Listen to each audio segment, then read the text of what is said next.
You may hear about the Missouri Senate often, but do you ever wonder what's really going on behind the scenes? All of us here have people at home that we are representing. All of us here have matters that we think are serious for the state of Missouri. So we are trying to do things in an orderly fashion, and we cannot continue to have this chaos.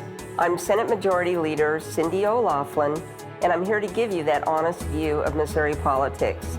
Thanks for tuning in to our podcast, Hard Truth with Cindy O'Laughlin.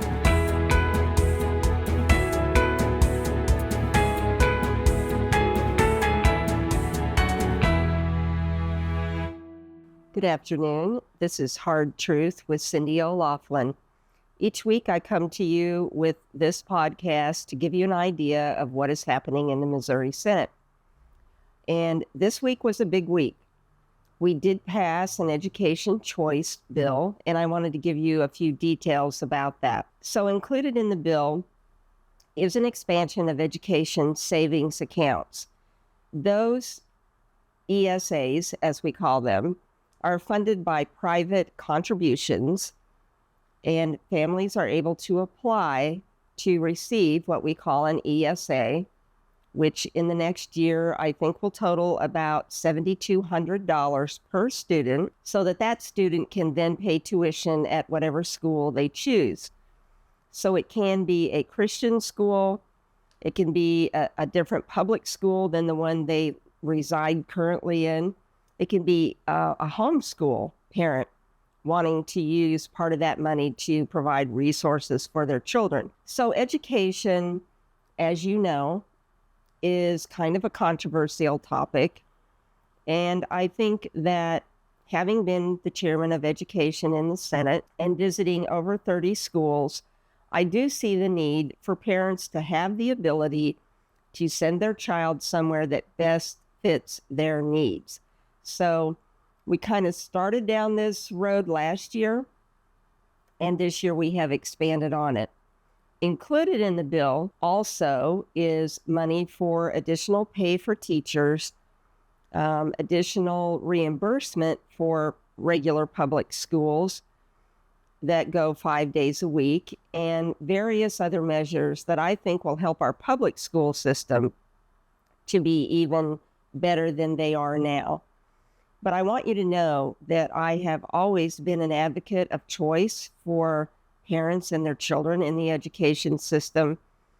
And every survey conducted proves that if the public system has competition, such as what we are doing here, then they also improve.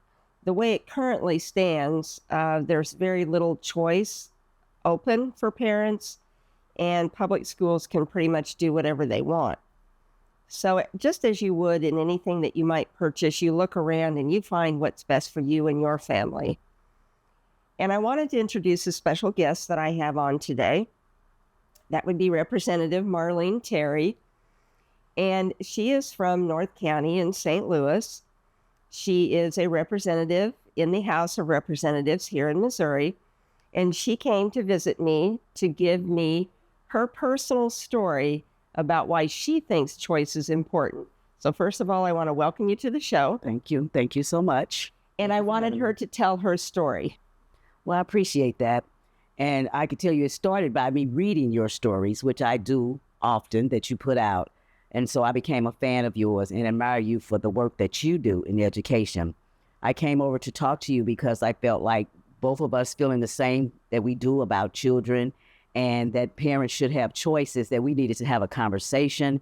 And that conversation was that the more of us that come to the table and talk about the needs of the children and what their needs are, that it would be important to get things passed for children in education. So the story started with my 13-year-old, he's now 13-year-old grandson, who goes to a public school in North County. My daughter put him in the school system because she thought that would be one of the best schools in the land for him surrounding her community. And so he just one day out the clear says, do I have to go to that school? And I was like flabbergasted because with me being an advocate for students and really fighting just mainly for the public school system and not really digging my mind into that there are differences and that children and parents should have choices for their kids, because he's an honor roll student.